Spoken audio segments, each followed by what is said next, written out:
우리 방송 청취자 여러분 안녕하십니까? 브라보 마이 라이프 고선미 인사드립니다. 행복한 아침입니다. 가장 사랑스러운 나무 벚나무가 시방 가지에 가득 꽃을 피워서 숲속 승막길에 줄지어 서 있네. 부활절 맞이 흰옷을 입고서 나의 70평생에서 다시 돌아오지 않으리라. 70번의 봄에서 20해를 제하니 50번의 봄밖에 남지 않았구나. 꽃핀 것들을 바라보기엔 50번의 봄도 눈 깜짝할 사이 숲길을 둘러보러 나는 가려네. 흰눈 가득 이고 가는 벚나무를 보러 부활절에 함께 나누고 싶은 영시 Loveliest of Tree, The Cherry Now 가장 사랑스러운 나무 벚나무가 시방이라는 시를 함께 했습니다. 부활절 하루 전날 여러분들과 함께 나누고 싶은 A. 하우스만의 시였습니다.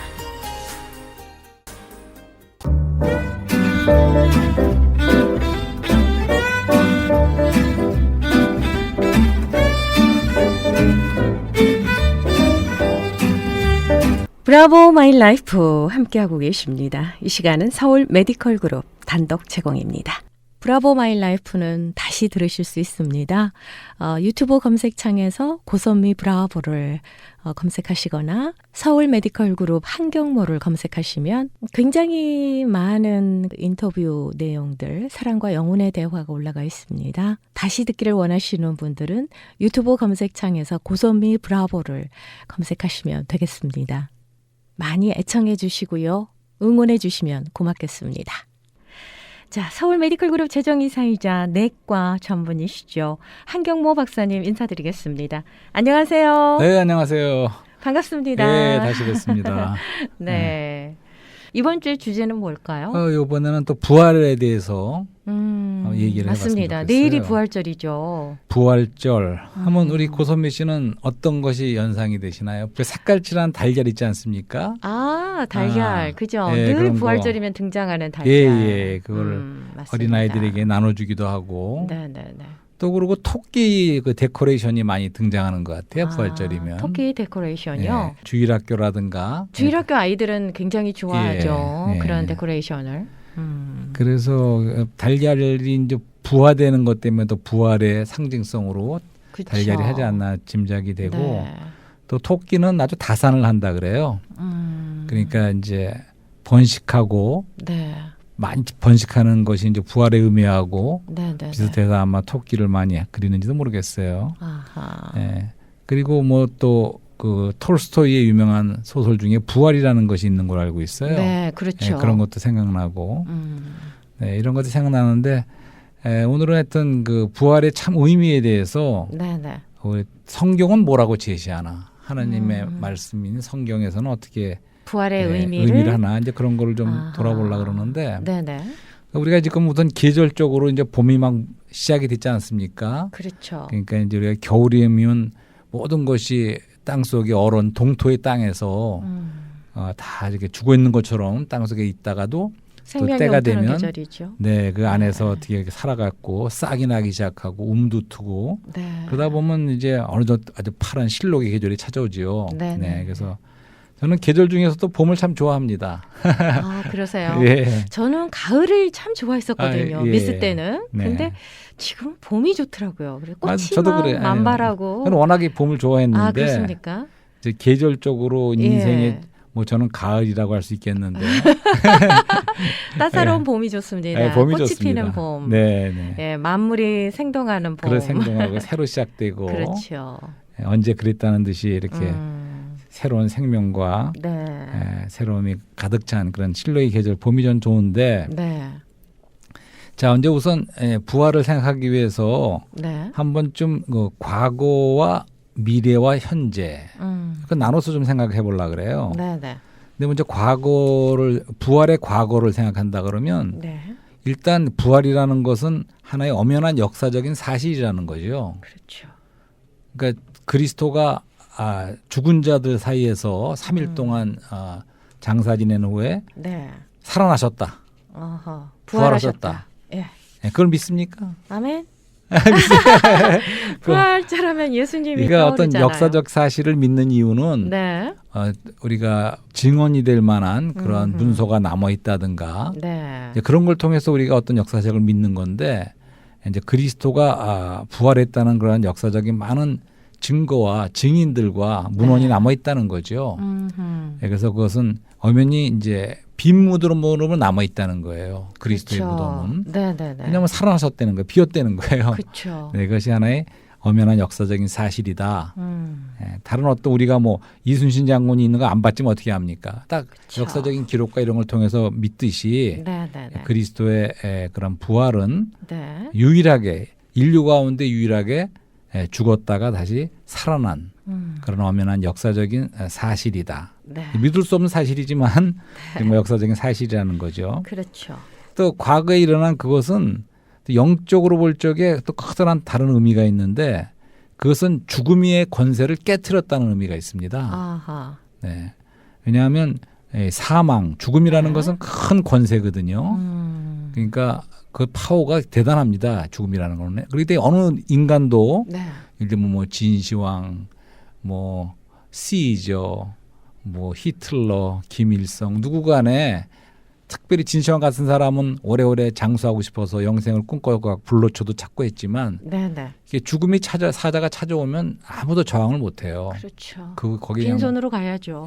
그냥 그 권세에 그냥 빠져버리는 그런 네. 큰 권세죠, 죽음이. 그렇습니다. 그런데 이제 그리스도께서 부활하셨다는 그런 사실은 그 죽음의 권세를 깨트렸다는 의미가 있죠. 네. 네. 사망 권세 이기시고 부활하신 그렇죠. 예수님이시죠. 그러니까 죽음에 들어가셨었어요. 죽음 안으로 그렇죠. 들어가셨지만 그리스도의 그 하나님의 아들이신 그분의 그 생명 어떠함은 네. 그 죽음이 가둬둘 수가 없었어요. 음흠. 그 죽음 권세가 깨지고 네. 터트려지고 네. 거기서부터 부활하신 거죠. 그렇죠. 그러니까 이거는 다시 말해서 부활은 더 큰 권능이죠. 예. 그래서 저는 이런 비유를 좋아하는데 죽음이 만일 원자폭탄 같은 큰 권능이라면 네. 부활은 수소폭탄. 훨씬 더 센 그런 권능이다. 그렇죠. 예. 오. 네. 예, 그렇게 비유를 해보고 싶어요. 네네. 그렇게 과학적인 그는 표현이시네요. 2000년 전 그 부활의 아침에 네. 이런 죽음의 권세가 깨진 거죠. 그래서 한번 깨지면 사실은 끝난 거예요. 네. 예, 그래서 죽음이라는 거는 오늘날까지도 많이 그 성경에 보면 사람들이 사망이 두려워서 이 사망의 종노릇 한다는 그런 말씀도 있어요. 네. 그러니까 많은 사람들이 여전히 사망의 종노릇 하고 있지만 사실은 영적 원리에서 보면 이미 그 죽음의 사망의 권세는 깨지고 만 거예요. 네. 그러니까 이렇게도 말하고 싶어요. 하나의 종이 호랑이다. 아. 호랑이 모습은 있지만 종이 호랑이지 진짜 그 위력은 깨졌다는 거죠. 네네. 네, 그런 2000년 전에 일어났던 부활이라는 사건은 사망이 권세가 깨졌다. 네. 부활이 승리했다. 사망을 깨고 네. 네. 그런 아주 놀라운 의미가 없죠. 그래서 이거를 성경에서는 이런 표현도 있습니다. 생명이 사망을 삼켜버린다. 아멘. 네. 그런 일이 일어난 거죠. 그렇죠. 그리고 빛이 찾아오면 어둠은 물러가고 생명은 사망을 삼켜버렸다. 네, 이런 의미가 있어요. 네. 그러니까 부활은 큰 권능이고 사망 권세를 이긴 놀라운 큰 권능이라는 거죠. 네. 네. 네. 네. 이제 그것이 이제 과거에 2000년에 일어났던 일에 대한 역사적인 엄연한 사실이고 또한 그것은 큰 권능이 죽음 권세를 깬 큰 권능이다. 이거를 이제 말씀을 드리고 그다음에 이제 부활의 미래적인 의미를 좀 또 생각해 보려고 그래요. 네. 이거는 상당히 우리가 익숙한 크리스찬들이라면 다 익숙한 거죠. 그러니까 미래에 일어날 또 사건이죠. 네. 그러니까 과거에 일어났던 예수 부활의- 그리스도라는 분이 네. 부활한 하나의 사건이었습니다. 역사적 네네. 사건이었죠. 과거에. 근데 미래로도 앞으로 일어날 사건적 의미가 있다는 거죠. 부활은. 네. 그래서 주님이 재림하실 적에 이제 잠들었던 사람들이 일어나서 부활한다는 거죠. 몸으로 부활한다는 그런 것을 우리는 믿는 거죠. 성경에서 제시하는 건 그런 겁니다. 그러니까 성경에서 보면 성도들 크리스찬들의 죽음을 죽음이라고 표현한다고 잠든다고 이렇게 얘기를 해요. 그러니까 잠들면 어떻게 됩니까? 후련히 또 깨어나겠죠. 네, 그래서 어느 날인가는 미래 어떤 날에는 성도들이 잠들었던 성도들이 털털 털고 일어나듯이 잠에서 깨어나듯이 그런 어떤 사건이 앞으로 미래에 일어난다는 거. 성경이 말하고 있는 분명한 것은 하나의 약속이기도 소망이기도 하지만 미래에 날 사건적인 또 의미가 있죠. 네. 그러니까 부활은 과거의 사건이기도 하지만 앞으로 미래, 앞으로 일어날 그러한 우리가 다 부활하고 몸이 부활하는 그러한 부활적인 사건의 의미도 있습니다. 근데 제가 정작 우리가 좀 강조하고 싶고 보고 싶은 것은 성경에서 제시하고 있는 부활은 거기서 끝나는 게 아니에요. 그러니까 여태까지는 우리가 사건을 얘기했어요. 부활은 하나의 사건이다. 네. 역사에 일어났던 사건이고 미래날 소망으로서의 사건이다. 이런 말씀을 드렸지만 부활은 거기서 끝나는 것이 아니고 영원한 현재성이 있습니다. 그러니까 지금 이 순간 부활은 우리가 맛볼 수 있고 체험할 수 있고 누릴 수 있고 소유할 수 있는 그런 어떠한 생명이고 영역이고 네. 그것은 살아있는 인격인 그리스도 자신이라는 거죠. 네. 네, 그럼 그걸 생각해 보신 적 있으세요? 날마다 부활해야 되는 거 아니에요? 우리가 계란을 부활절에 서로 나누고 이제 그런 의미가 예수님께서 십자가에 못 박혀 네, 승리하셨잖아요. 그리고 부활하셨잖아요. 그걸 따라서 나도 내 몸과 마음과 생각과 영혼도 이렇게 변화되기를 원합니다. 부활하기를 원합니다. 새롭게 변화되게 해주세요.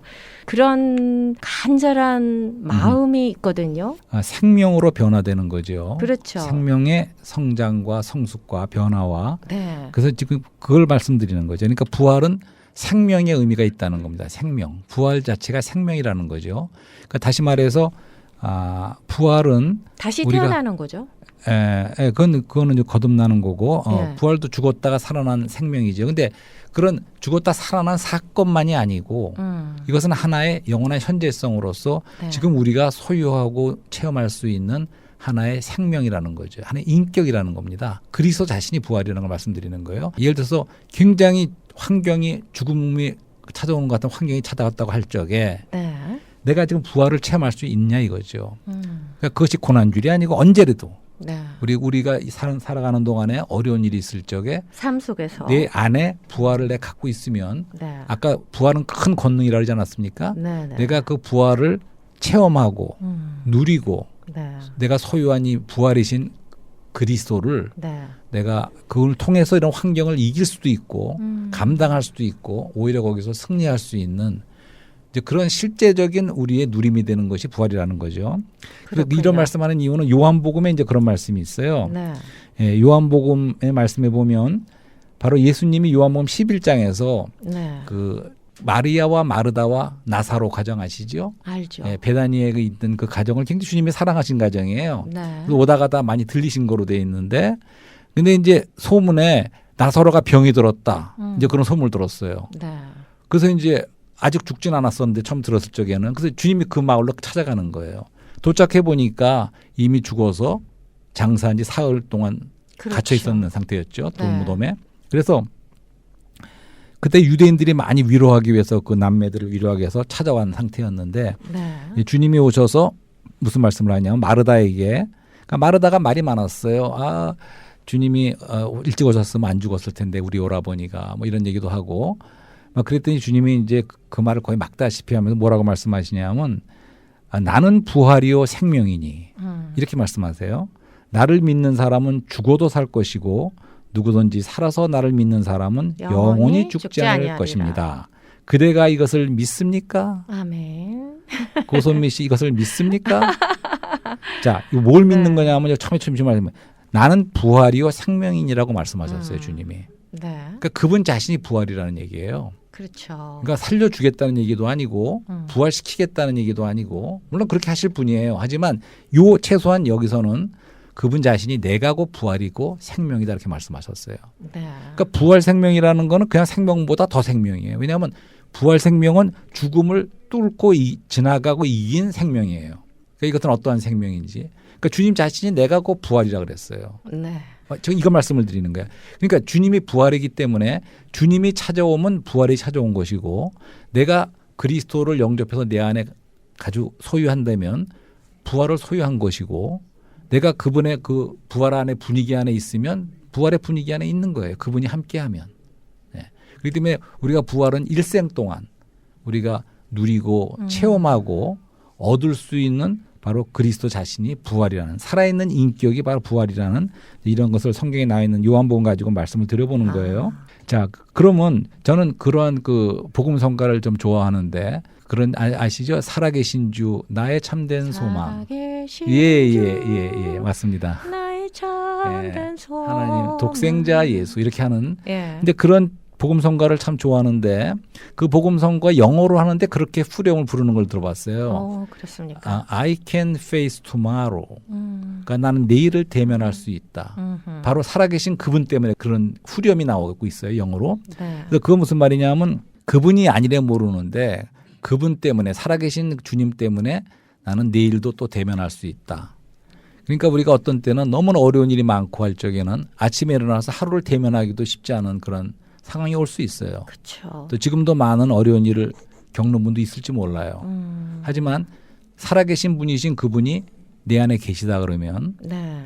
바로 그런 분 때문에 그분 때문에 우리가 어떤 환경도 극복할 수도 있고 대면할 수도 있다는 거죠. 그렇죠. 예, 우리 안에 부활의 영원한- 축복은 그러니까 이 십자가의 고난을 지나서 얻을 수 지나서? 있는 거잖아요. 예. 예. 그런 거죠. 그러니까 현재 이제 어렵고 힘들더라도 왜 목사님들이 그런 말씀 많이 주시잖아요. 네네. 현재의 고난은 장차 다가올 영광. 예, 영광이죠. 예. 예, 믿음은 부활은 또 비교할 수 없다고. 부활은 영광스러운 거죠. 부활의 예. 영광의 의미가 있지요. 음. 인문학 얘기를 좀 해보고 싶어요. 인문학에서 주로 추구하는 것이 내가 누구인가. 그다음에는 어떻게 내가 의미 있는 삶을 살 것인가. 네. 그다음에 내가 어떻게 아름답게 죽을 것인가. 네, 그런 얘기를 들어본 적이 있어요. 네. 그러니까 이 땅에 사는 사람으로서 우리가 이런 문제에 대한 해답을 갖고 있고 거기에 따라 산다 그러면 아주 의미 있게 살 수 있고 내가 누군지를 알 수 있고. 네. 하지만 사실 인문학에서 이 문제가 해결이 안 났어요. 영원히 해답이 없어. 어떻게 답이 있겠어요? 없어요. 맞습니다. 그래서 그런 말도 했잖아요. 그러면 죽음은 과연 벽인가 문인가. 그러니까 인간의 숙명이고 한계인 죽음을 볼 적에 이 죽음에 대한 해답이 나와야지 이것이 벽인가 문인가에 대한 해답이 나와야 거기에 따라서 내가 이 땅에서 의미 있게 살 수도 있고 내가 누군지도 알 수 있고 그리고 아름답게 내가 죽을 수도 있는 것인데 네. 여기에 대한 해답이 없다는 거죠. 네. 근데 오늘 내가 말씀드리는 성경에 나타난 부활의 의미는 네. 네. 여기에 대한 분명한 해답이 될 수가 있죠. 그러니까 죽음의 한계를 뛰어넘는 거죠. 그렇죠. 예. 그리고 이것은 분명히 죽어봐야 하는 문제가 아니고 지금 이 순간 내가 그리스도를 영접한 크리스찬이라 그러면 네. 내 안에 그리스도의 부활이 그리스도 자신이 네. 부활이신 그리스도가 내 안에 살아계신다는 거죠.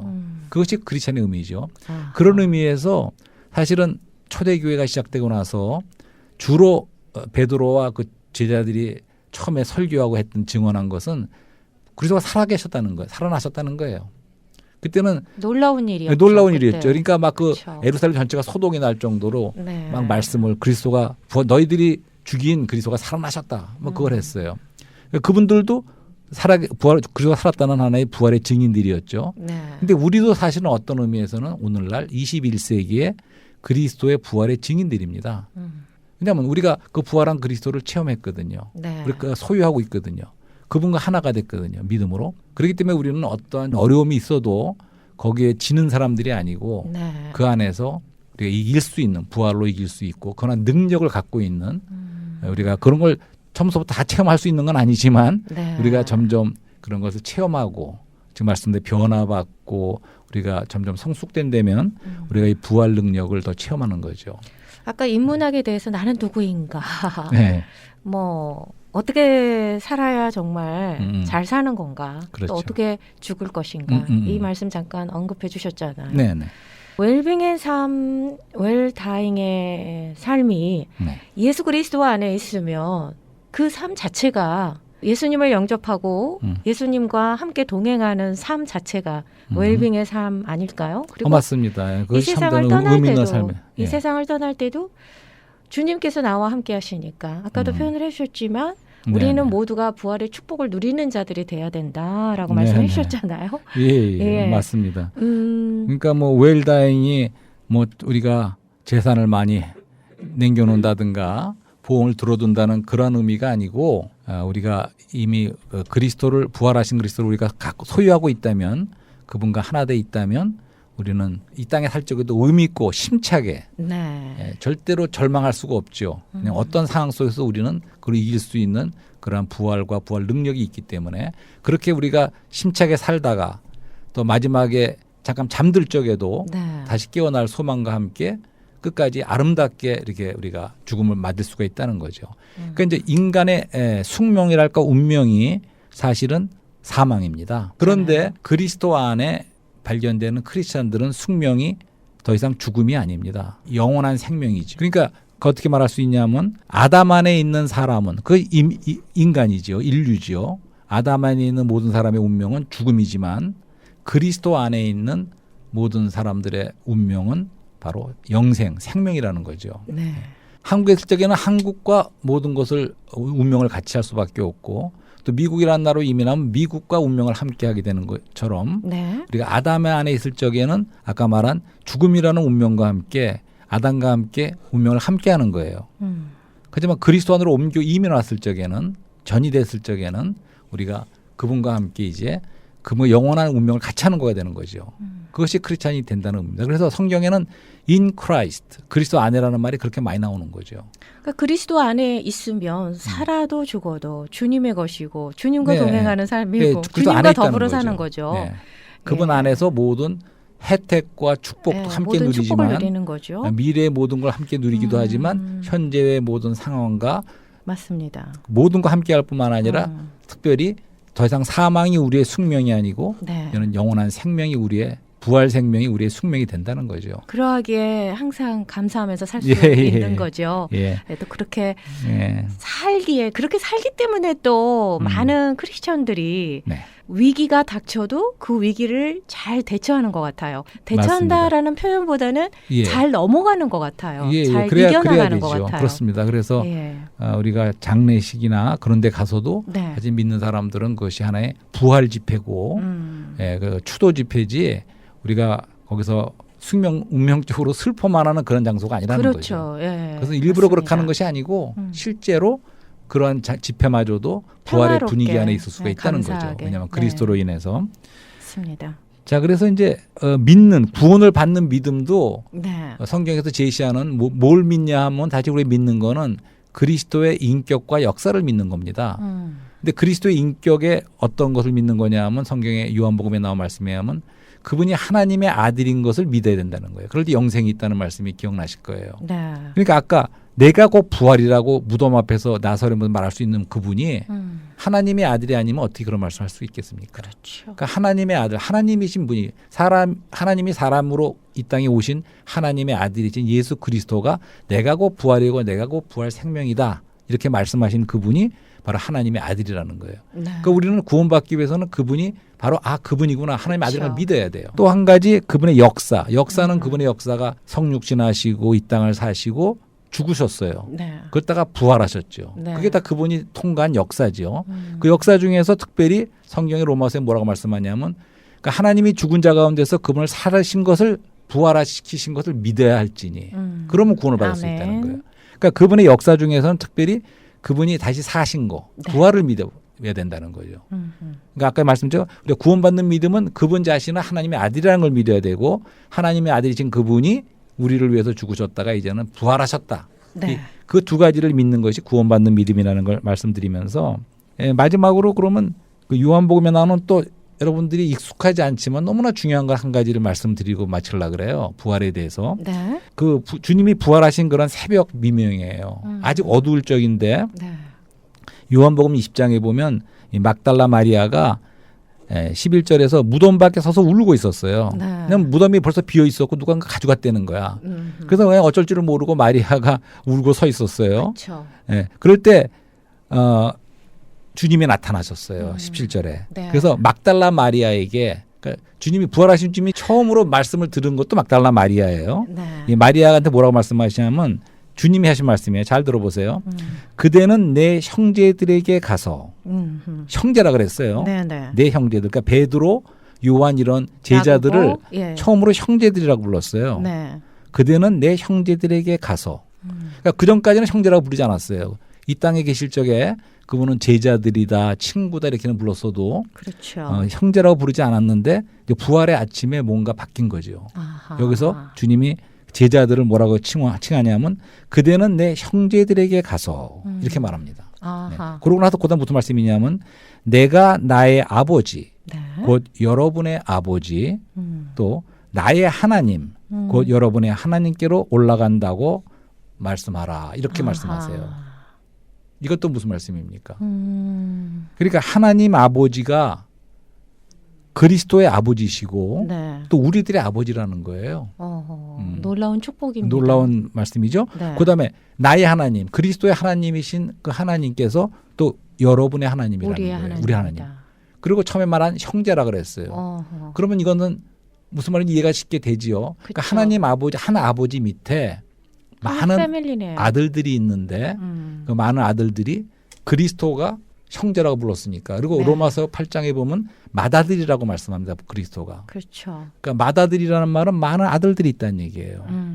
그러니까 그리스도께서 부활의 아침에 그리스도가 맏아들로 되시고 네. 우리 모든 믿는 이들이 많은 형제 자매가 되는 아들들이 거죠. 형제 자매가 됐다는 네. 거죠. 그래서 표현하기를 음흠. 뭐 형제 자매님 이렇게 예, 표현하잖아요. 그래서 그 말의 의미가 보통 네. 의미가 아니라는 거죠. 그러니까 이게 그렇죠. 우리끼리만 사람끼리만 형제자매가 아니고 바로 예수 그리스도와 그리스도가 함께 함께 그분도 우리의 형제자매로서의 형제자매라는 거예요. 놀라운 축복입니다. 그러니까 그런 것을 깨달은다 그러면 네. 우리 형제자매라고 부르는 것이 얼마나 위대한 칭호인지 네. 예, 그것을 우리가 느낄 수가 있겠죠. 형제님 고맙습니다. 예, 예. 그래서 거기 이런 말씀도 있어요. 네. 또 다 요한복음에 나온 말씀인데 그러니까 한 알이 미랄이 땅에 떨어져 죽지 않으면 그대로 있고 네. 예, 죽으면 많은 열매를 맺는다는 그런 맺게 말씀이 되느니라. 기억나시죠? 네, 네. 예. 그 말씀 뭡니까? 그러니까 한 알의 미랄이 땅에 떨어졌어요. 그래서 땅에 그냥 그대로 있으면 썩지 않으면 그냥 끝나는 한 알 거예요. 그대로지만 죽지 않으면 그대로 있지만 죽었어. 죽어 네. 땅에 떨어졌지만 한 알 그대로 남아 있지 않고 이제는 거기서 싹이 나기 시작해서 많은 열매를 맺는다. 밀이 생겼을 때에는 밀이 많은 열매가 맺지요. 네. 그 열매 하나하나가 우리예요. 네. 그 손맺지도 없고 열매 하나야. 나도 열매 하나고. 네. 근데 그 열매랑 처음에 땅에 떨어져서 땅에 들어 묻힌 그 밀알인 그리스도와 어떻게 똑같습니까? 다릅니까? 씨랑 같은 걸까 다를까요? 같죠. 네. 그 생명이- 씨에서 그 나무에서 그렇죠. 한 알의 씨가 그리스도라는 열매가 그 열리는 생명이신 그분이 예. 죽고 부활하셨을 적에는 많은 열매들을 맺었다는 거죠. 그것이 바로 하나님의 우리들이죠. 자녀들. 예. 네. 예, 놀라운 어떻게 보면 정말 생명의 놀라운 번식이죠. 부활의 축복에 대해서 네. 이렇게 메시지를 예, 주셨습니다. 예. 정말 가슴이 두근거리는데요. 예, 예. 그것은 우리가 정말 버림을 참 깨닫고 안다 그러면 네. 더 이상 우리는 어떤 것도 죽음도 두렵지 않고 네. 그 문제도 해결됐고 또 우리 영원한 그분과 똑같은 생명으로 이제 우리가 다 같이 하나님의 아들들이 됐다는 거죠. 네. 놀라운 이야기죠. 그러니까 맞습니다. 우리가 죄인이 그냥 겨우 구원받는 그 문제가 아니고 죄인들이 이제는 하나님의 아들들이 된다는 거죠. 어떻게? 부활 안에서 부활 때문에. 네. 그리고 마지막으로 베드로 전서 1장 이런 말씀이 있습니다. 부활을 통해서 우리가 거듭났다는 거예요. 네. 그러니까 부활 때문에 부활 안에서 그리스도의 부활 안에서 우리 모두가 거듭나 생명을 얻었고 그 하나님의 미래가 똑같은 그 생명을 우리도 얻었고 거듭나서 그리고 우리는 이제 그분과 하나 새로 될 뿐 아니라 태어나는 겁니다. 예, 하나님의 아들들로 네. 다 같이 이렇게 우리가 그래서 우리는 그런 모든 우리 크리스찬들은 사실은 네. 형제 자매의 그 형제 우애와 사랑이 있는 거죠. 예, 우리는 다 하나 아버지 안에 우리가 다 형제 자매다. 그리스도와는 아멘. 맏아들이시다. 예, 우리는 그러한 부활에는 또 이러한 우리 서로의 형제 사랑의 의미도 있습니다. 네, 맞습니다. 자, 죽음의 권세를 이기고 승리하신 부활하신 예수 그리스도 영원한 부활의 영광의 축복에 우리 네. 모두가 다 참여했으면 좋겠습니다. 네, 네. 네. 이 방송을 들으시는 모든 청취자분들도 우리가 영원한 생명을 얻고 또 우리가 함께 부활에 참여하는 다 하나님의 아들들이길 원합니다. 그 오라토리오 메시아 중에서 할렐루야. 예. 들어야 예. 될 것 같아요. 예, 한번 들어주시면 좋겠습니다. 함께 해주셔서 고맙습니다. 예, 예.